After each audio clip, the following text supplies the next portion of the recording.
اون خیلی خوب بود. وای چی شد؟ یوتیوبره. با خب الان خود دیگه پس سرت معلومه دیگه. آقا یه چالش بریم. به نظرت من چند سالمه؟ به نظرم 28. چند سال؟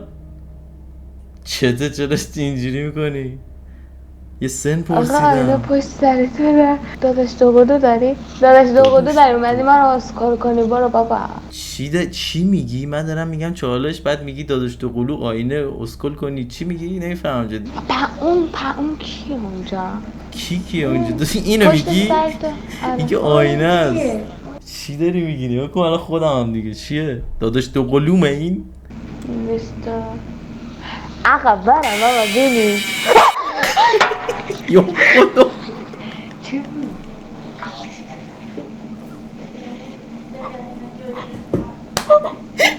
نفسم گرم باشی. ریدم. خوبی؟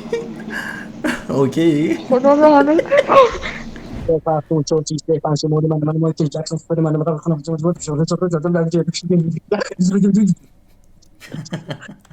تو چقدر فست بودی پشمام. امینم داره میگه گو خوردم. چه تو خبر؟ آینه الان فکر کنم میخواد موتت برگرده. برای چی برگرده؟ مثلا و خودم کلیپا هست برگردم دیگه. نه خب تو کلیپا هست رو خودش اینجوریه، بعد تو آینه صورتش برمیگرده میخوره برگرده یه What جوری the میشه. fuck یعنی چی پشمام؟